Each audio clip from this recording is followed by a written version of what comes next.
हाँ जी, सभी को नमस्कार। आज से हम इंग्लिश की क्लास शुरू कर रहे हैं। भाई इंग्लिश में सबसे ज़्यादा प्रॉब्लम आप लोगों को आ रही है कि भाई इंग्लिश करा दीजिए सर, इंग्लिश करा दीजिए सर, इंग्लिश करा दीजिए।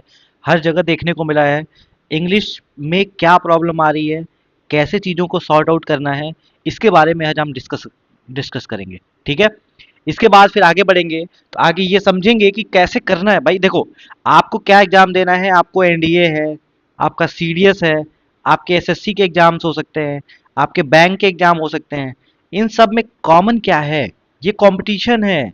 बात समझिए इस बात को। आप रटेंगे और चीज़ों को करेंगे तो होना नहीं है। ये बात निश्चित है आज कि आप रटना शुरू कर दिए। यार रटा किसको जाता है? रटा उसको जाता है जो समझ नहीं आता है। हिंदी में लिख के समझा रहा हूँ ताकि आपको समझ आ जाए। मगअप उसको किया जाता है जिसकी अंडरस्टैंडिंग नहीं होती है। अगर आपको ये समझ में आ रहा है कि भाई इसको रटना पड़ रहा है, इसका क्या मतलब है कि समझ नहीं आया है। और समझ नहीं आया है तो यहाँ से सेल्फ इवेल्यूएशन करिए। इसका मतलब या तो आपने पढ़ा सही से नहीं है, या तो आपने पढ़ा है समझा नहीं है। दोनों बात हो सकती है। तो आता है सवाल कि सर इंग्लिश को कैसे करना है, ये भी हम बात करेंगे, समझने की कोशिश करेंगे। भाई देखिए, अलग अलग कोचिंग में चले जाते हैं, अलग अलग आप ऑनलाइन क्लासेस ले लेते हैं, यूट्यूब पे देख लेते हैं, आपको कहीं ना कहीं एक कॉन्सेप्ट मिल जाता है सर गोल्डन रूल का, कि लीजिए सर 120 रूल जो है उसको रट लीजिए, फिर जाके एग्जाम में उगल दीजिए, उल्टी कर दीजिए। उसके बाद आता है सर सिल्वर रूल का, कि ठीक है सर 120 नहीं तो चलो क्या कर देते हैं भाई, 60 रूल्स कर लेते हैं, 120 रूल्स कर लेते हैं। आप इसको रट रहे हैं, एग्जाम में जाते हैं उगलने, और पता चलता है कि अंडरस्टैंडिंग बन नहीं पा रही है। अंडरस्टैंडिंग नहीं बन पाती है तो प्रॉब्लम आने लगती है। तो समस्या यहाँ आती है आपको। समस्या जब समझ में नहीं आती ना, बात यही है। समस्या समझ में नहीं आती है। अभी एक सेंटेंस दिया जाए आपको, बोला जाए कि बताइए सेंटेंस में पार्ट्स ऑफ स्पीच आइडेंटिफाई करिए, आप कर नहीं पाते हैं। सीडीएस में तो डायरेक्ट सवाल आता है। सो जो आपका सेंटेंस पे अंडरस्टैंडिंग नहीं है, और अंडरस्टैंडिंग जब नहीं होगा ना, तो आप कुछ भी नहीं कर पाएंगे, बात खत्म। कुछ भी नहीं कर पाएंगे। तो कुछ करने के लिए आपको अंडरस्टैंडिंग रखना ही पड़ेगा। जैसे आपसे अभी देखिए, मासूम सा सवाल पूछा जाए आपसे, ठीक है, थोड़ा अपने मासूम आंखों और मासूम दिमाग से समझ के आंसर दीजिएगा। एक शब्द लिखा है ईयर। ईयर मतलब क्या होता है? वर्ष होता है ना। तो आपसे पूछा जाए, बताओ इसके सामने आर्टिकल कौन सा आता है? चलिए सोच के बताइए, वीडियो को पॉज करिए और सोच के बताइए, ईयर के सामने कौन सा आर्टिकल आएगा? 6 6 महीने, 8 8 महीने, साल साल भर पढ़ लिए हैं, 2 2 साल पढ़ लिए हैं, इंग्लिश को उगल लिए हैं, रट लिए हैं, जय हिंद जय भारत सब कुछ हो गया है, लेकिन कुछ समझ में नहीं आया। अब कहने वाले लोग देखिए, कहने वाले लोग क्या कहते हैं? एन आता है। लेकिन इसका सही आंसर क्या होगा? A year. अब क्यों सर, ये तो ईयर होता है। नहीं भाई, ये ईयर नहीं होता है। अब आप कोई बोलेगा sir A E I O you आएगा तभी एन लगेगा, ठीक है। कोई बोलेगा नहीं ठीक है, प्रोनाउंसिएशन प्रोनाउंसिएशन की वजह से हो सकता है। बात आपकी बिल्कुल ठीक है। यार एक चीज समझने की आपको जरूरत है कि भाई ईयर को ईयर नहीं पढ़ते हैं, क्या पढ़ते हैं? ईयर पढ़ते हैं। और जब यर है, यह क्या है? व्यंजन है, कॉन्सोनेंट है। तो इसके साथ क्या आएगा? ए आएगा। ये बात हमको समझ के रखनी पड़ेगी। और अभी पूछा जाए एन किसके साथ आएगा, तो आप बताएंगे क्या? एन जो आएगा वो ईयर के साथ आता है, ई ए आर। ईयर मतलब होता है कान। तो इसको क्या पढ़ा जाता है? ईयर पढ़ा जाता है। तो ये सारी बात आपको ध्यान रखनी पड़ेगी। नहीं रखेंगे बेड़ा गर्क हो जाएगा। जय हिंद जय भारत फिर आप भी एग्जाम में करेंगे, पंखा देखेंगे, कुछ नहीं होना है। बाकी इच्छाधारी है, आप कुछ भी कर सकते हैं, लेकिन मैं शुरू इसलिए कर रहा हूं भाई कि आपको जो नहीं समझ में आ रहा है, जहां दुखती नस है, जहां से दर्द बढ़ता है, वो मैं पकड़ लूं, वो मैं आपको पकड़ के बताऊं, और वो आप समझें। आप समझेंगे तब काम बनेगा हमारा।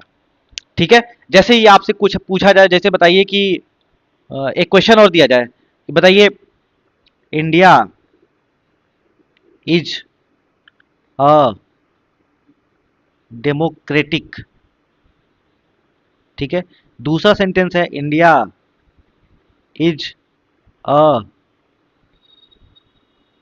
डेमोक्रेसी।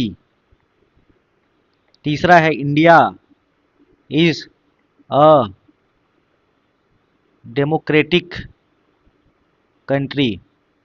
बताइए तो इसका सही आंसर क्या होगा? अभी देखा जा रहा है, टेस्ट हो रहा है, आपको आपसे पूछा नहीं जा रहा है।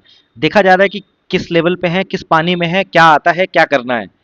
तो बताइए इसका सही आंसर क्या होगा? India is a democracy. ठीक है, बिल्कुल। इंडिया इज ए डेमोक्रेटिक, गलत बात है। India is a democratic country, yes बिल्कुल ठीक बात है। क्यों भाई? डेमोक्रेटिक जो होता है वो क्या होता है? एडजेक्टिव होता है। हम समझेंगे। डेमोक्रेसी क्या होता है सर? डेमोक्रेसी नाउन होता है। डेमोक्रेटिक क्या होता है? एडजेक्टिव होता है, और डेमोक्रेटिक जब एडजेक्टिव होता है तो इसके बाद क्या आता है, नाउन। तो नाउन जब रहेगा तब उस इसके लिए एडजेक्टिव यूज किया जाएगा, इसलिए ये सवाल जो होता है गलत हो जाता है।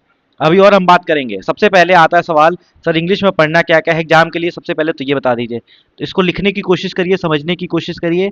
आज मैं आपको बता रहा हूँ, कल से आपको मैं कुछ बताऊंगा नहीं, सीधे सीधे एग्जाम की बात करेंगे, सीधे सीधे समझने की कोशिश करेंगे। सबसे बड़ी बात है ना कि नस पकड़ लेंगे। बेसिक आपका जब अच्छा हो जाएगा ना, तो आप चैंपियन बन जाएंगे। चैंपियन बनने का सर एकमात्र तरीका क्या, बेसिक को अच्छा कर लीजिए। जितना अच्छा आपका बेस होगा, कि एक सेंटेंस को समझने में ही मुश्किल हो रही है, पंखा देख रहे हैं बैठ के, समझ नहीं आ रहा है, लगता है कि क्या पढ़ा है, छह छह आठ आठ महीने कोचिंग कर लिया, एक शब्द नहीं समझ में आता है, ईयर के सामने क्या लगेगा वो भी नहीं समझ में आ रहा है। तो इसको हम समझने की कोशिश करेंगे, अभी बहुत सारे एग्जांपल्स लेंगे, और आज मैं आपको समझाऊंगा कि आपको क्या आता है और क्या नहीं आता है। सबसे पहला सवाल कि एसएससी हो, बैंक हो, एनडीए हो, सीडीएस हो, कोई भी एग्जाम हो, उसमें इंग्लिश के लिए क्या क्या करना पड़ता है। तो इंग्लिश के लिए तीन बातें ध्यान रखना है, तीन सेक्शन ध्यान रखना है। पहले का नाम होता है ग्रामर, ये आपका अच्छा होना चाहिए। दूसरे का नाम होता है सर वोकैब, वोकैब आपका अच्छा होना चाहिए। तीसरे का नाम होता है सर कॉम्प्रीहेंशन, कॉम्प्रीहेंशन का मतलब ही क्या होता है सर, कॉम्प्रीहेंशन का मतलब ही होता है समझ। तो समझ जितनी अच्छी रहेगी, उतना अच्छा वोकैब भी होगा, उतना अच्छा ग्रामर भी होगा। तो ये सब चलता यहीं से है, ठीक है। सी वी जी, आप ऐसे जी सी वी भी कर सकते हैं, सॉरी, ठीक है, जी वी सी या जो भी।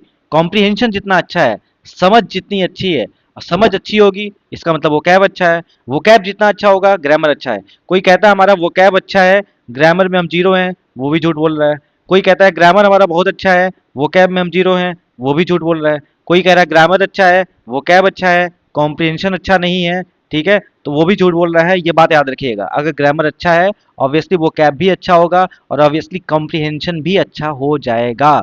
बात समझ में आ रही है, तो इस बात को ध्यान रखना है। इसके अलावा अब इसमें क्या क्या पढ़ना है, कैसे कैसे पढ़ना है, ये बात मैं आपको बता देता हूँ। किसी भी टाइप के हमको गोल्डन रूल रटने नहीं हैं।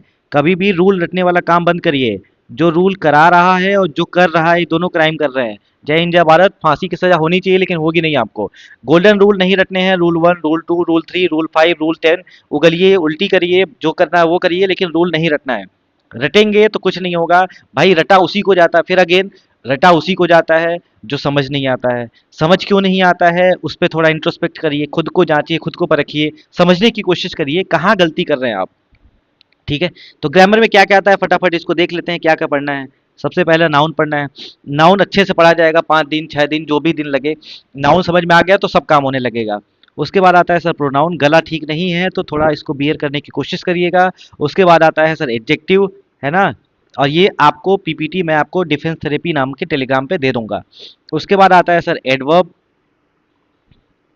उसके बाद आता है वर्ब, और वर्ब के साथ आपको पढ़ेंगे टेंस। टेंस शब्द जो है टेम्पस से बना है, टेम्पस का मतलब होता है टाइम। उसके बाद आता है वर्ब के बाद आता है प्रीपोजिशन। प्रीपोजिशन पे भर भर के सवाल आते हैं, फिक्स प्रीपोजिशन पे। उसके बाद आता है सर कंजंक्शन, एक दो सेंटेंस को जोड़ना है तो क्या करा जाएगा। उसके बाद आता है आपका इंटरजेक्शन। ये सब आ जाता है आपका ग्रामर में, और इसी ग्रामर में ही आ जाता है आपका क्या, इसी में आ जाता है आपका आर्टिकल्स, इसी में आ जाता है आपका वॉइस एंड नरेशन। सब समझना है, समझ लेंगे तो काम बन जाएगा। इसी में एक टॉपिक आता है क्वेश्चन टैग का, ठीक है। तो ये है पूरी कहानी आपकी ग्रामर की।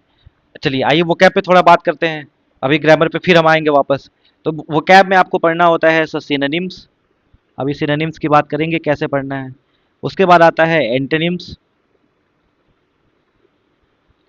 उसके बाद आता है वन वर्ड सब्स्टिट्यूशन, डिफेंस में नहीं आता है वन वर्ड सब्स्टिट्यूशन।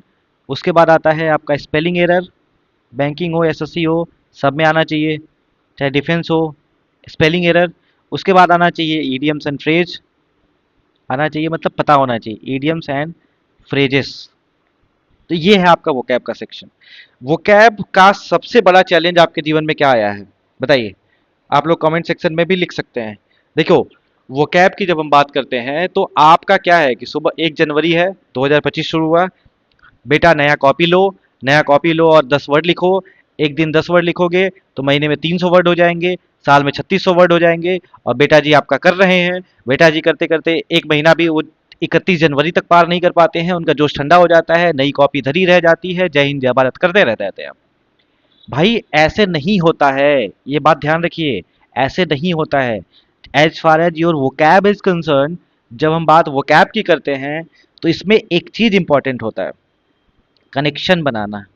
कनेक्शन जो होता है ये मैंडेटरी हो जाता है, कनेक्शन नहीं बनाएंगे तो नहीं आएगा। देखो, दो इवेंट ले लेते हैं, एक इवेंट कल का है, एक इवेंट 10 साल पहले का है, ठीक है।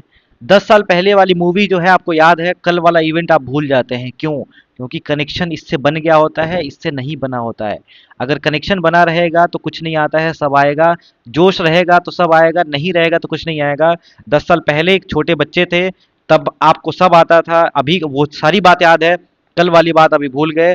कल वाली बात इसलिए भूल गए, कनेक्शन बना ही नहीं पाए। कनेक्शन जब बनेगा नहीं तो फिर कुछ होगा नहीं आपका। ये बात क्लियर रखिएगा, सिनोनिम्स एंटोनिम्स कुछ भी हो, ये प्रॉब्लम नहीं आनी चाहिए, कनेक्शन बनाना ही पड़ेगा। अब जैसे कनेक्शन बनाने के सेंस में हम क्या क्या कर सकते हैं, जैसे कहा जाए कि बताइए आपने अपने पत्नी को मार दिया, ठीक है, बहुत अच्छी बात है, मार दिया तो, मार दिया तो उसको क्या बोला जाएगा? जो अपने पत्नी की हत्या कर दे, ठीक है, उसको क्या बोला जाता है? एग्जाम में आया हुआ सवाल है, उसको बोला जाता है, एक मिनट, युगजोरी साइड, युगजेरी साइड बोला जाता है। अब इसको कैसे याद करेंगे? देखो, जब भी साइड मिलेगा शब्द, है ना, जब भी साइड शब्द मिलेगा इसका मतलब क्या होता है? इसका मतलब होता है डेथ, मार देना, ठीक है। तो जैसे आपने नाम सुना होगा, क्या आपने नाम सुना होगा? मैट्रीसाइड, मैट्रीसाइड, कहीं ना कहीं नाम सुना हो। मैट्री मतलब क्या होता है? मदर, मदर को मार देना, जो मदर को मार देता है मैट्रीसाइड हो जाता है। ऐसे ही एक नाम सुना होगा आपने पैट्रीसाइड का, पैट्रियार्कल सोसाइटी, पैट्रीसाइड। देखो, पैट्री, पैट्री मतलब क्या होता है? फादर, मैट्री मतलब क्या होता है? मदर, है ना। यहीं से मैटरनल आता है, फादर। यहीं से आता है एक पैट्रियार्कल सोसाइटी, पितृ सत्तात्मक समाज, पैट्रियार्की, एक ही शब्द, यहीं से आता है पैट्रियार्कल सोसाइटी, पेट्रियार्कल सोसाइटी। अभी मैं आपको समझा रहा हूँ, आधा समझ में आएगा, आधा समझ में नहीं आएगा, घबराने की जरूरत नहीं है। मैं आपको बता रहा हूँ कि कैसे चीज़ों को करना है। पहले कनेक्शन बनाना बहुत जरूरी है। जब तक आप मूल समस्या नहीं समझेंगे ना, रूट कॉज एनालिसिस नहीं करेंगे, प्रॉब्लम आएगी। जो फादर को मार दे पेट्रीसाइड, मदर को मारना मैट्रीसाइड, पत्नी को मारना युगजोरी मतलब होता है क्या कहते हैं, अ, युगजोरी साइड मतलब होता है वाइफ। वाइफ की जो किलिंग होती है उसको क्या बोला जाता है? उसको बोला जाता है युगजोरी साइड। जैसे आपने एक नाम सुना होगा कहीं न कहीं, युगजोरियस हस्बैंड, युगजोरियस, आधे लोग तो खुश हो गए होंगे, है ना। युगजोरियस हस्बैंड, बताओ वो कौन सा हस्बैंड जो युगजोरियस होता है? युगजोरियस हस्बैंड का मतलब होता है जो लविंग हस्बैंड हो, लविंग हस्बैंड। बात समझ में आ रही है? उसको बोला जाता है युगजोरियस हस्बैंड। तो इसको बात याद रखिएगा, युगजोरी, युगजोरी साइड, युगजोरी, युगजोरियस, जहां भी ये शब्द आएगा वो किससे रिलेटेड होगा? वो रिलेटेड होगा वाइफ से, और वाइफ से रिलेटेड है तो क्या हो जाएगा? तो युगजोरी साइड मतलब किलिंग ऑफ वाइफ। जैसे ऐसी आपसे बात करा जाए, बताइए आप, जैसे युगजोरियस आ गया, इसी का उल्टा क्या होगा? अपने हस्बैंड को आपने मार दिया तो उसको क्या बोला जाएगा? तो उसको बोला जाता है मैट, एक मिनट, मैरिटी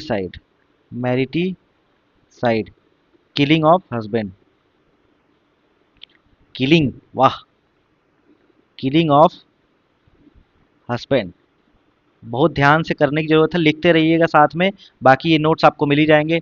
नहीं लिखेंगे तो आप इच्छाधारी हैं, कुछ भी कर सकते हैं। तो ये हो गया matricide mother, patricide father, cide मतलब डेथ, युगजोरी साइड वाइफ, ठीक है। मैरिटी साइड हो गया किलिंग ऑफ हस्बैंड। ऐसे आपसे पूछा जाए, बताइए ब्रदर को मारना हो गया आपका क्या? ब्रदर को मारना क्या कहलाता है? तो फ्रेटरी साइड बोला जाता है, ठीक है, भाई को मारना, फ्रेटरी साइड,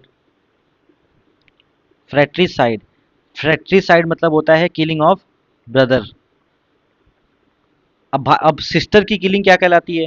तो उसको बोला जाता है सोरोरी साइड, सोरोरी साइड। ये क्या होता है? सिस्टर की किलिंग होती है।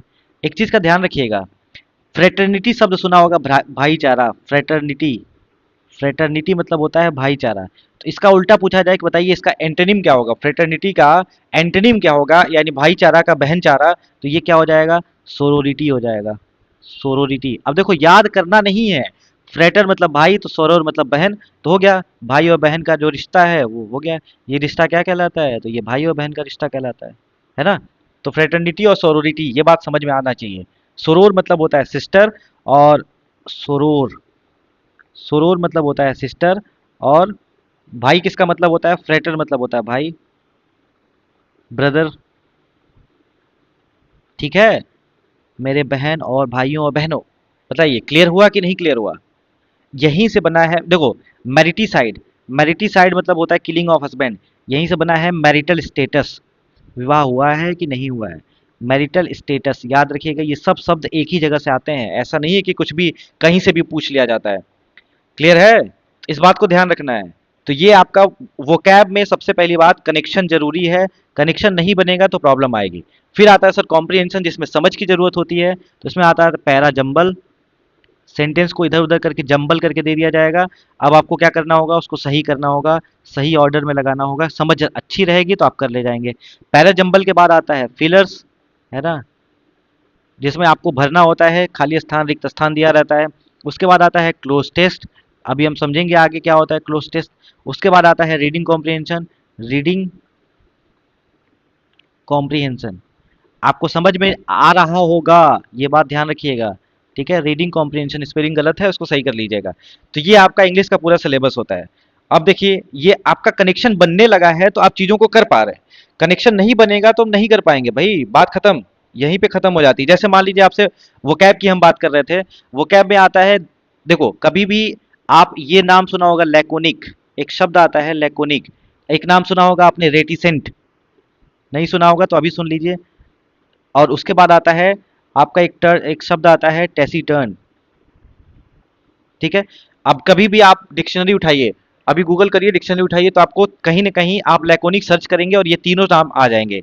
सिनोनिम्स में दे दिया करेगा कि भाई लैकोनिक मतलब भी जो होता है कम बोलना, टेसिटर्न मतलब भी कम बोलना, रेटिसेंट मतलब भी कम बोलना, इन तीनों का मतलब होता है लेस स्पीकिंग। ठीक है, लेकिन तीनों में अंतर है। अब मान लो क्लोज टेस्ट का सवाल है, बैंकिंग में आता है, एसएससी में आता है, कहीं भी पूछ लिया लैकोनिक, आप लगा दीजिए हिंजा भारत रेटिसेंट, ठीक है, तो गलत हो जाएगा। तो आपको क्या करना है? आपको समझना है इन तीनों में अंतर क्या होता है। मैंने क्या कहा था, इंग्लिश में रटना नहीं है कुछ भी, नो रट्टाफिकेशन, नो रट्टा, रटना नहीं है पहली बात।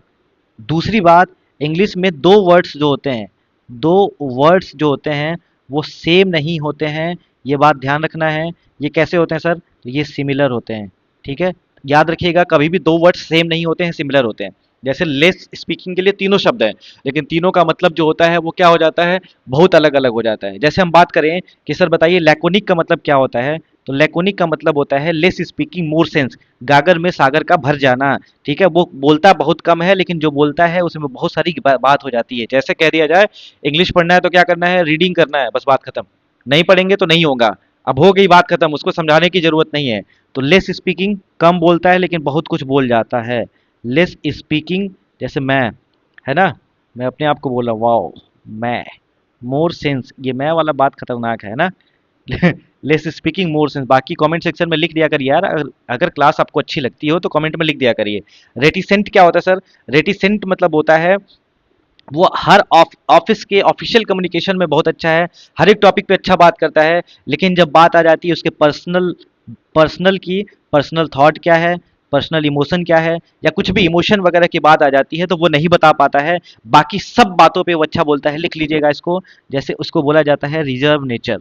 ठीक है, रिजर्व नेचर, बोलता कम है, लेकिन अगर बात टॉपिक पे आ जाए कि भाई चलो ठीक है इस पे बात करनी है, उस पे बात करनी है, सब पे करेगा।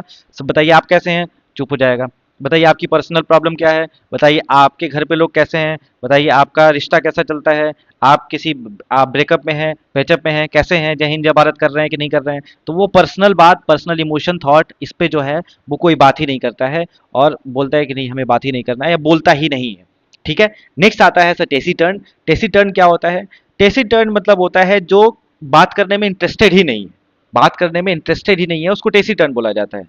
जैसे आपसे पूछा जाए कि बताइए, अरे कोई मान लीजिए वेंडर आया आपके घर पे, ये ले लो भाई साड़ी ले लो, बहन जी साड़ी ले लो, ले लो ये ले लो, वो कपड़ा ले लो, ये प्लास्टिक ले लो, ये खिलौना ले लो, झुंझुना ले लो बजाओ, पढ़ने की क्या जरूरत है, झुंझुना बजाओ। तो वो सब और आ गया है और आपसे बोले जा रहा है, और आप जो है फोन यूज कर रहे हैं, व्हाट्सअप चैटिंग और इंस्टाग्राम स्क्रॉल कर रहे हैं, या फिर जो भी चीज़ आप कर रहे हैं, आप इंटरेस्ट नहीं दिखा रहे हैं उसके बाद में। सुनना ही पसंद नहीं कर रहे हैं। बात समझ में आ रही है? तो वो बात करने में बहुत इंटरेस्ट ही आप नहीं ले रहे हैं, तो उसको टेसिटर्न बोला जाता है। तो इसको लिख लीजिएगा, एग्जाम में आया हुआ सवाल है, SSC, bank, railway, NDA, CDS सब में आया। रेलवे में कहाँ से आ जाएगा, जिसमें इंग्लिश पूछी जाती है उसमें आया हुआ सवाल है। One who is not interested interested in communication, जो बात करने में इंटरेस्ट ही नहीं रखता है उसको क्या बोला जाता है, टेसिटर्न बोला जाता है। ये देखो, अब तीनों शब्द थे, तीनों का मतलब यही था कि कम बोलना है, लेकिन कम कैसे बोलना है ये बात भी ध्यान रखने की जरूरत है ना। लैकोनिक अलग है, रेटिसेंट अलग है, टेसिटर्न अलग है। जैसे कुछ और एग्जांपल्स लिया जाए सर, एक एग्जांपल तो आप ले लिए सर, दूसरा भी ले लीजिए, थोड़ा सा चीजें थोड़ा और आसान हो जाए। बिल्कुल लिया जाएगा।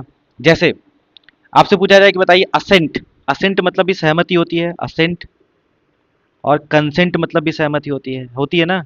असेंट और कंसेंट दोनों का मतलब सहमति होता है सर, दोनों में अर्थ क्या मतलब क्या है। जब भी आप कोई भी ऑफिशियल अग्रीमेंट करते हैं, भारत सरकार ने अमेरिका के साथ असेंट करा, ऑफिशियल अग्रीमेंट करा, सहमति लिया, तो इसको क्या बोला जाएगा, असेंट बोला जाएगा।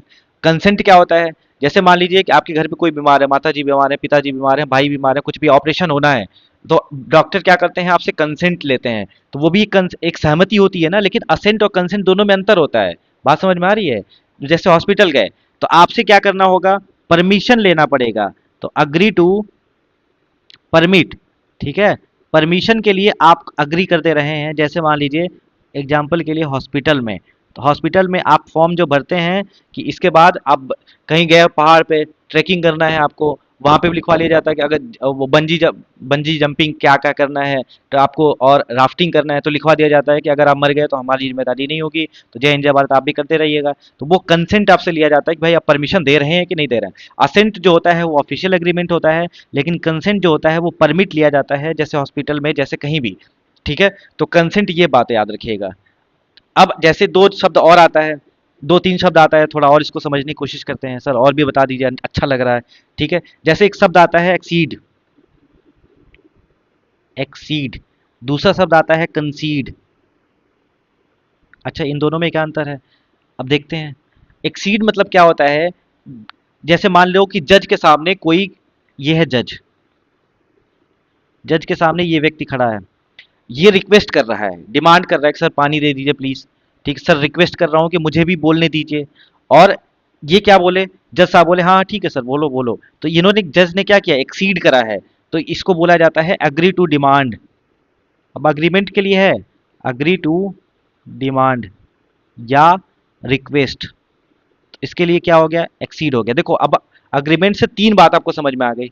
उसके बाद कंसीड मतलब क्या होता है, कंसीड जैसे Arvind Kejriwal consider his defeat, यानी अरविंद केजरीवाल दिल्ली में हारे और कंसीड करा उसको। कंसीड करने का मतलब होता है मानना, लेकिन मानना कैसे, पहले तो मना कर देना कि नहीं नहीं, हम जीते ना, हमारे नहीं है, पहले तो ये कहते हैं ना हम जीतेंगे, हम जीतेंगे, जय हिंद जय भारत, चैंपियंस ट्रॉफी हमारी। ठीक है, अरविंद केजरीवाल बनेंगे क्या, प्रधानमंत्री, मुख्यमंत्री। तो इन्होंने बोला कि हम फर्स्ट मना कर रहे हैं, हम कैसे हार सकते हैं, हम हार नहीं सकते हैं सर।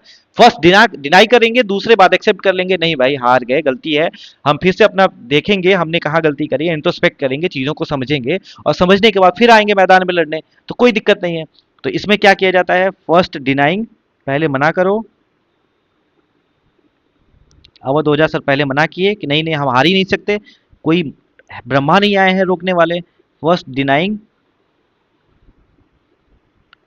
उसके बाद देन एक्सेप्ट, ये होता है आपका कंसीड। जैसे Arvind Kejriwal conceded, conceded his defeat, अपने हार को उसने मान लिया, तो इसको बोला जाता है कंसीड करना। ठीक है, अब तीन लास्ट शब्द हैं, उसको भी देखने की कोशिश करते हैं। जैसे एक शब्द आता है मेटिकुलस,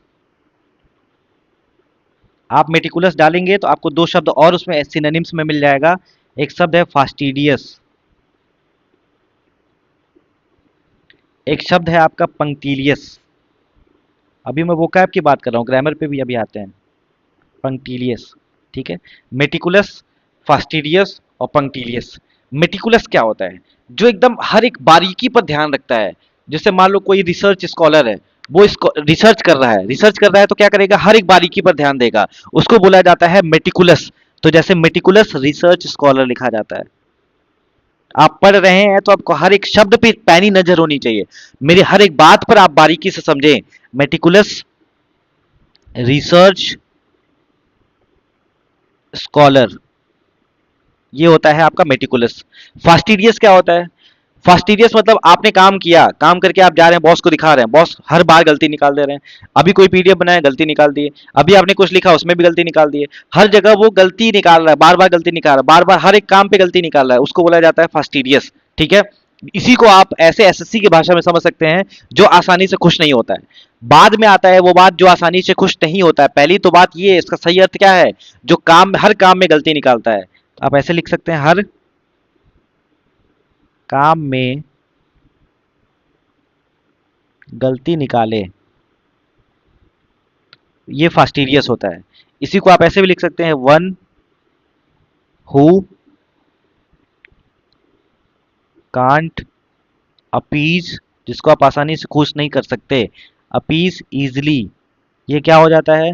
ये हो जाता है फास्टिडियस। एक शब्द और, पंक्टिलियस क्या होता है? पंक्टिलियस मैनेजर के लिए यूज किया जाता है। देखो, कभी फ्रेज बना लो, meticulous research scholar, fastidious boss, fastidious boss, punctilious manager,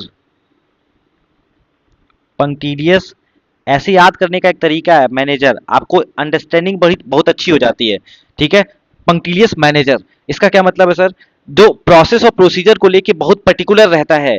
ठीक ठीक है, प्रोसेस है तो फॉलो करना चाहिए किसी भी हाल में। At the end of the day, by hook और बाई क्रूक, हमको क्या करना है? प्रोसेस को फॉलो करना है। ठीक है, जो प्रोसेस और प्रोसीजर को लेकर, प्रोसेस एंड प्रोसीजर को लेकर बहुत पर्टिकुलर होता है। नहीं सर, किसी भी हाल में प्रोसेस फॉलो होना चाहिए, ट्रस्ट द प्रोसेस, उसको बोला जाता है पंक्टिलियस। देखो, तीनों का मतलब है बारीकी से देखना, लेकिन अब कौन बारीकी से क्या देख रहा है? एक मेटिकुलस पर्सन है, वो अलग बारीकी से देखता है। फास्टिडियस अलग गलती निकालने के लिए देखता है। पंक्टिलियस जो होता है वो बारीकी से देखता है कि भाई प्रोसेस फॉलो हुआ है कि नहीं फॉलो हुआ है। तो ये है भाई, क्या, ये है आपका गणित किसका? वो कैब का। वो कैब अगर ऐसे कर लेंगे तो कोई ब्रह्मा नहीं है जो आपको रोक पाए एग्जाम से। ठीक है, तो ये आपका वो कैब का। अब आते हैं थोड़ा ग्रामर पे भी देखते हैं कि ग्रामर में क्या है आपका। समझ में आ ही गया होगा, 6-8 महीने 10 महीने 2-4 साल से आप कहीं ना कहीं कोचिंग, कहीं ना कहीं ट्यूशन, कहीं ना कहीं यूट्यूब क्लास देखे ही होंगे। लेकिन आपको समझ जरूर आया होगा कि नहीं नहीं, बात ऐसे है, ऐसे करना चाहिए इसको। ठीक है, चलो आओ, आओ ग्रामर पे थोड़ा देख लिया जाए बात। जैसे मान लो आपसे पूछा जाए कि बताइए एडजेक्टिव क्या होता है, नाउन क्या होता है, नहीं समझ में आता है, लेकिन शब्द की बात कर लिया जाए। जैसे आपसे कहा जाए कि एक सेंटेंस लिखता हूं, देखिएगा ध्यान से। I myself did this, I did not, I did not do this. अब देख रहे हैं, और आप क्या इंट्रोडक्शन देते हैं? अपना इंट्रोडक्शन मान लो देना हो तो बोलेंगे आप क्या? माई सेल्फ फलाने। ठीक है, my self Durgesh, my self फला। ठीक है, अब आई, यार भाई, emphatic pronoun, reflexive pronoun my self है, वो कभी भी कैसे सामने आ रहा है? कैसे एडजेक्टिव का माई सेल्फ नहीं हो सकता? आई एम फला, ठीक है, दिस इज फला, ये बात हो सकती है। माई सेल्फ आ गया, जय हिंद जय भारत, मासूम, कितने मासूम हैं, हर बार गलती करते हैं भाई। हर माई सेल्फ लिख दिए, माई सेल्फ राम। ठीक है, माई सेल्फ राम कब से होने लगा ये सब? अब दुनिया में इंग्लिश वाले टीचर्स गलतियां करते हैं ऐसी, मेरे तो समझ में आज तक नहीं आया कि मामला क्या है क्या। अब देखिए, यही दो जगह डिड आया है। एक डिड आपका आया है यहाँ, एक डिड आपका आया है यहाँ। अब दोनों में अंतर क्या है? यहाँ पर एक डिड है, यहाँ पर एक डिड है। अब देखो, देखोगे डिड ही है भाई। डिड होता है क्या? सेकंड फॉर्म होता है, सॉरी, वो वर्ब होता है, वर्ब होता है, हेल्पिंग वर्ब होता है, बस हो गया, जय हिंद जय भारत। अब देखो डिड यहाँ पर क्या है? आई माई सेल्फ डिड दिस, यहाँ पर डिड जो है वो क्या है? मेन वर्ब है। यार मैंने ये मैंने खुद ही किया। ठीक है, past indefinite second form, do, did, done, तो ये सेकंड फॉर्म है, मैंने खुद ही किया। और यहाँ पे आई डिड नॉट डू दिस, मैंने खुद ही नहीं किया। ठीक है, तो यहाँ पे डिड क्या आ गया? यहाँ पे सर हेल्पिंग वर्ब आ गया। देख रहे हैं, मेन वर्ब और हेल्पिंग वर्ब एक जगह कई सारी चीजें यूज हो सकती हैं, कॉन्टेक्स्ट पे डिपेंड करता है सर। ऐसे नहीं मान लेना है कि नहीं, बात जो डिड आएगी तो ये यही होगा, ऐसे नहीं होता है। जैसे मान लो कुछ और सेंटेंसेस लिखा जाए, समझ में आ रहा होगा, थोड़ा थोड़ा आ रहा होगा, दोबारा वीडियो को देख लीजिएगा, सब समझ आ जाएगा। नहीं आएगा, कल से हम शुरू करेंगे, आपको आने लगेगा। अभी आपकी मिट्टी भुरभुरी कर रहा हूँ, झुंझुना नहीं बजाना पड़ेगा। जैसे वी नीड टू डेमोक्रेसी या डेमोक्रेट डेमोक्रेटाइज, एग्जाम का सवाल है, आवर एजुकेशन। बताओ इसमें क्या आएगा, ये ए ये बी, इसमें क्या सही होगा? वी नीड टू डेमोक्रेसी या डेमोक्रेटाइज आवर एजुकेशन। एक चीज और लिखता हूं, तब तक आप सोचिए इधर। नॉर्थ कोरिया, वही कौन है, किम जोंग उन, जिसकी कैपिटल है प्योंगयांग, इज एन ऑटोक्रेटिक या ऑटोक्रेसी। बताओ भाई क्या सही होगा? तो we need to democracy, democracy noun होता है, डेमोक्रेटाइज होना चाहिए, यहाँ पर वर्ब लगाना है आपको, तो इसका सही आंसर हो जाएगा ये। और कैसे, सब समझ में आना चाहिए, अब धीरे धीरे आने लगेगा। आप हमारे साथ लगे रहिए, 10 दिन बाद आप खुद ही बोलेंगे सर इंग्लिश में सब समझ आ रहा है। ठीक है, OP. North Korea is an autocratic या ऑटोक्रेसी। अब ऑटोक्रेटिक कंट्री रहता है तो समझ में आ जाता है।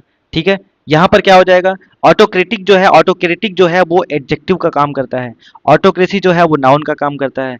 यहां पर हमारे पास आर्टिकल है, तो आर्टिकल के बाद क्या आना चाहिए सर, नाउन आना चाहिए, तो इसका सही आंसर क्या हो जाएगा, ऑटोक्रेसी हो जाएगा। बात समझ में आ रही है? आनी चाहिए समझ, धीरे धीरे आ जाएगा। जैसे अभी देखो, एक वर्ड को ही किस तरह यूज किया जाता है उसको हम समझाने की कोशिश कर रहे हैं। जैसे मान लो कहा जाए, आई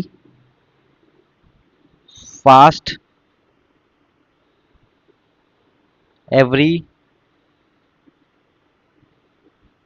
ट्यूसडे। दूसरा लिखा जाए, सी इज फास्ट। तीसरा लिखा जाए, ही रन्स फास्ट। चौथा लिखा जाए, we kept the fast for a day.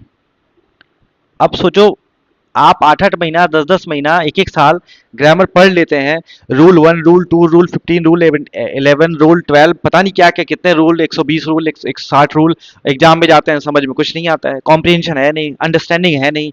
अब बताओ, ये फास्ट, यहाँ भी फास्ट आया है, यहाँ भी फास्ट आया है, यहाँ भी आया है, और यहाँ भी आया है। चलो बताओ इसमें कौन सा, किसमें ग्रामेटिकल प्रोफाइल क्या है? इसकी ग्रामेटिकल प्रोफाइल आप बता दीजिए, बस बात खत्म। ग्रामेटिकल प्रोफाइल मतलब कौन सा पार्ट्स ऑफ स्पीच है ये? आई फास्ट एवरी ट्यूसडे। ठीक है, मैं व्रत रहता हूं, आई फास्ट एवरी ट्यूसडे, तो इसका क्या हो जाएगा, ये है वर्ब।